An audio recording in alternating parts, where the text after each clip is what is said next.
in One Nation to another episode of the Hive podcast, a bonus episode this week. TJ Winger alongside cross-country coach Jake Reed. Jake, thanks for joining me. Or Coach Reed, I should say. Oh, you're good. Thanks for having me. So, Coach, obviously a huge weekend this past week for both cross-country teams. But first, let's start talking about yourself. How did you end up becoming a Hornet?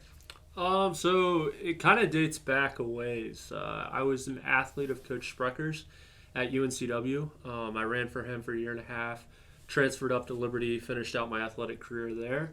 I had always stayed in touch with my distance coach there, and even getting started in coaching, that's where a lot of my coaching philosophy came from, which was kind of passed on by Coach Sprecher himself. Sure. And with staying in contact with him, when Coach Sprecher took the job here, I had some success with a club high school program that I still coach called the Pacers. It's a homeschool team in the area.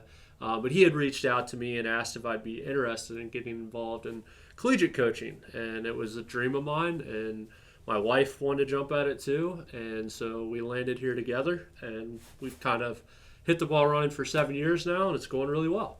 Yeah, that is awesome. Well, even just talking about the coaching philosophies, I think that's an interesting discussion to be had for cross country. Because like basketball, you can look at a coach in the huddle, they got the whiteboard, and you're like, all right, they're drawing up a play. For cross country, not quite that simple. So what are some of those philosophies, and what are some of the things you work on as a coach pre-meet and then as the meet's going on? For sure. I mean, I think you can look at the physical side of things, but as we know with distance running, yeah, there is a physical element to it, and training, there's a lot that goes into it, and you have to know the science behind it. But more than that is the mental and emotional side. How do you make an athlete tick? You know, what works for one individual doesn't necessarily work for the other. Sure. You might have a framework and a structure to your system, but there needs to be individual tweaks for everyone. So that's kind of what me and Coach Sprecker's philosophy in general is. Like, we have a framework for our system, and you have a giant toolbox, and you have a lot of tools to work with, but you have to know within the framework of how to implement those. So we really work to individualize things when necessary, but still keeping the team together and working well together. And overall, general philosophy, I look what's best for each individual, and how is that going to impact the team to get the best result. Yeah, and I mean, cross country is just one of those sports where it's individually based, but it's also, you're talking about team success, and that kind of leads into what happened this weekend, where you guys got a little bit of both, right? So you have Max Sparks and Kelsey Lagunas both win the individual champion title for the men's and women's side, respectively, but then also both programs overall winning the ODAC title. Let's start with what that feeling had to be for you. Yeah, it's an awesome experience to see, 7 years of hard work building this program come to fruition. And I think with that, just taking a step back and looking at our alums that have came through this program, and I always think back, we kind of call it the Mount Rushmore of our program with the distance side. You got Reed Sharkey, Tristan, Lucy Spidell, Sean Gomerick, and I always throw a wild card out there that people have never really heard of is like Ethan Batchelor. Those four guys really helped to create the culture that's there today. And I think if Max was sitting here today, he would give a big part of his win to their efforts. They were just kind of the staples of buying into what me and Coach Sprecher had kind of brought to Lynchburg, and realizing that it's a big commitment. You got to have discipline. There's got to be dedication, and it's a lot of hard work. We don't take that lightly. But they bought in, which led to Max's success. And when I look at the girls' side, the same thing. You got Samantha Schreiber, Morgan Watson, our very own assistant, and Michaela Cholak, and Nat Deacon, the assistant soccer coach.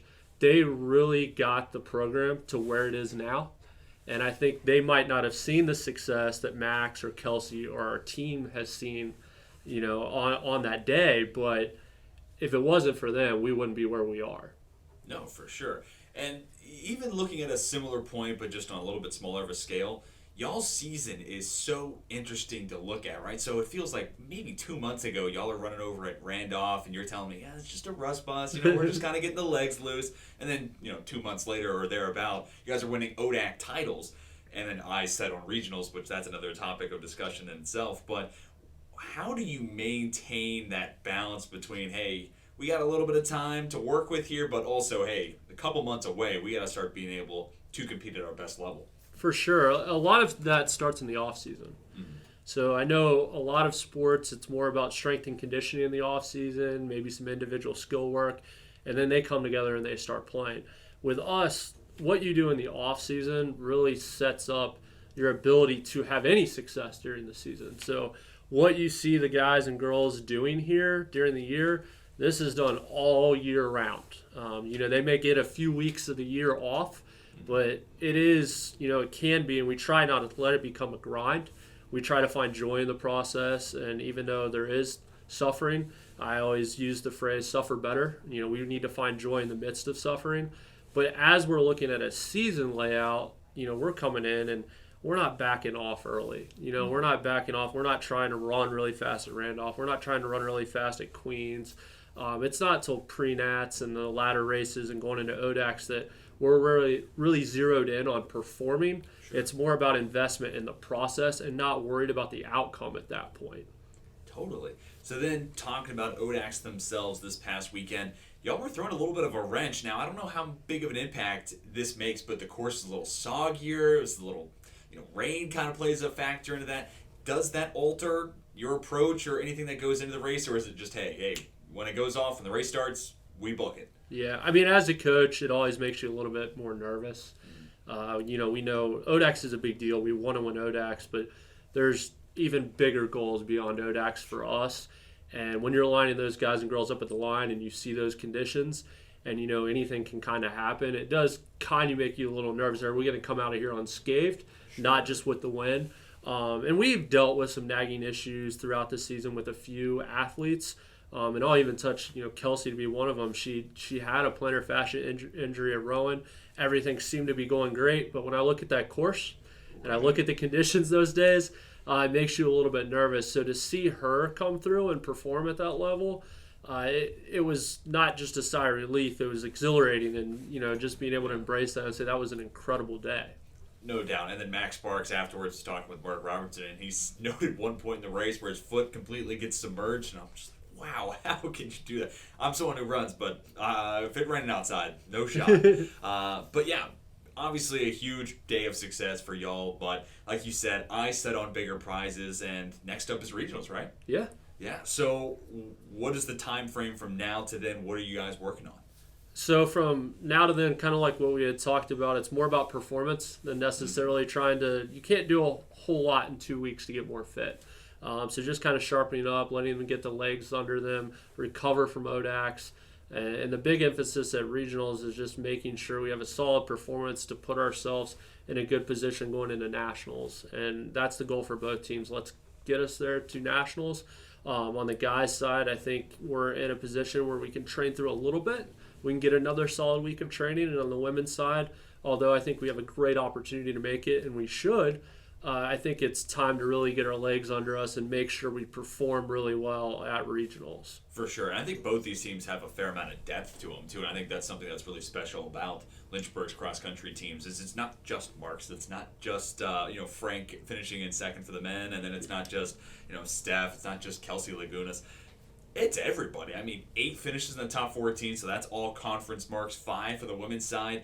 How much does that help? Because I wasn't there for ODACs, but I'm being told there's a swarm of red jerseys leading the way for the men's team, and that just has to build into what these athletes are buying into. For sure. It gives the athletes a lot of confidence because, what you're seeing on race day, they're seeing that in every workout. They're so used to working together. And when you line up at the line and you have training groups of 4, 5, 6 athletes that are used to running hard together daily, they get so much confidence just being able to look at their peers and saying, yes, we do this weekly. I can hang in there. I know how to suffer together. And looking at the girls' side of things, I think that was kind of the epitome of that. We're down by 4 points with less than a mile to go. And you take 2 young freshmen that, had to step up huge over that last mile to win ODACs, and neither one of them batted the eye. I think they could look ahead to Steph and Kels. They knew they had Lauren on their tail. They knew everyone was in it, and just pushing each other and driving each other daily really leads to the success that you saw at ODACs. So suffer better and suffer together. Yeah.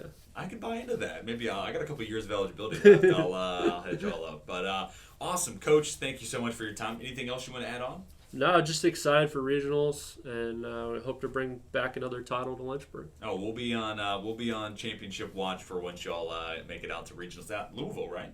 Regionals is in Spartanburg, and then And Nationals is at Louisville. Cool, gotcha. Yeah. Lots of big sights on the horizon for cross country. Coach Reed, thank you so much for joining me. Thank you all for listening to this episode of the Hive Podcast. Be sure to come back next week for a new episode. Till then, we are signing off.